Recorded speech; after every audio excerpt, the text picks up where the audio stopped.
Quality recipe వచ్చేసి bagara rice. ఎంతమందికి ఇష్టం? తెలంగాణ స్పెషల్ కదా, చాలామంది ఇష్టపడతారు బగారా రైస్ని. వెజ్కైనా నాన్ వెజ్కైనా చాలా చాలా చాలా బాగుంటుంది. మేమైతే నాన్ వెజ్ తినము, వెజ్ కోసం చేస్తున్నాం అనమాట. వెజ్ ఇవాళ ఏం చేసా అంటే కాంబినేషన్ మష్రూమ్ కర్రీ చేసిన, చాలా బాగా వచ్చింది. రైస్ అయితే సూపర్గా ఉండే. బగారా రైస్ ఏం చేసిన అంటే నేను బాస్మతి రైస్తో చేసిన అనమాట, చాలా బాగుంది. సో దీనికోసం అయితే ప్రాసెస్ చూసేద్దాం, మాటలు ఎక్కువ అయిపోయినాయి.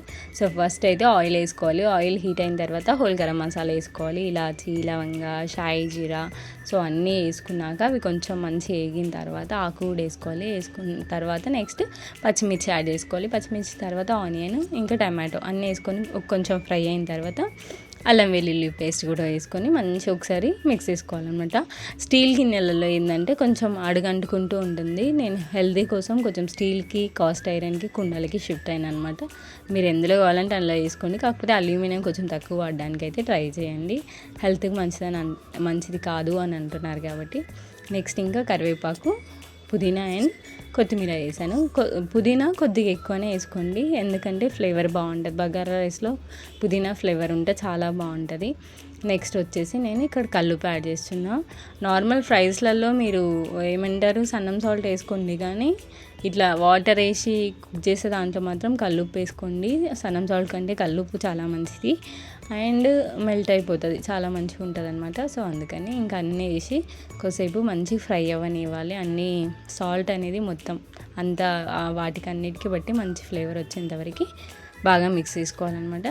దీంట్లోకి కొద్దిగా అంటే చాలా కొంచెంగా చిటికెడు అనుకోండి కొద్దిగా పసుపు యాడ్ చేసుకోవాలి. అది ఆప్షనల్, మీకు ఇష్టం లేకపోతే వదిలేసేయండి, కాకపోతే కొంచెం వేసుకుంటే బాగుంటుంది అందుకని. నెక్స్ట్ ఇంకా నేను ఇక్కడ ఒక 2 కప్స్ తీసుకున్నాను, 1.5 to 2 కప్స్ బాస్మతి రైస్ని ఒక హాఫ్ అన్ అవర్ ముందు నానబెట్టుకున్నాను అనమాట. మీకు నార్మల్ రైస్ కావాలంటే నార్మల్ రైస్ కూడా యాడ్ చేసుకోవచ్చు. ఇంకా 1కి 2గా వాటర్ పోస్తున్నాయి. ఇప్పుడు 1 కప్పు బియ్యం తీసుకుంటే 2 కప్పుల వాటర్ అనమాట. కొద్దిగా బాస్మతి రైస్ కాబట్టి కొంచెం తక్కువ వేసుకున్నా పర్లేదు, పులుపులుగా వస్తుంది.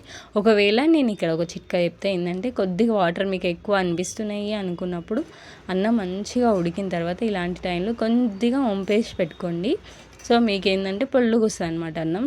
నేను ఏం చేసిన అంటే స్టీల్ గిన్నెలు అడుగంటుతాయి కదా, అడుగంటకుండా ఉండడానికి ఇట్లా ఒక పెనం పెట్టి ఆ పెనం మీద స్టీల్ బొగాని పెట్టి ఇంకొంచెం సేపు ఉమ్మగిలడానికి వదిలేస్తున్నాను అనమాట. సో అట్లయితే మనకి రైస్ మంచి కుక్ అవుతుంది, అడుగంటది అనమాట. ఇంకా మా పిల్లలు, మా ఆయన అందరూ రెడీగా ఉన్నారు తినడానికి. చాలా బాగా వచ్చింది, మీరు కూడా ట్రై చేయండి. Thank you.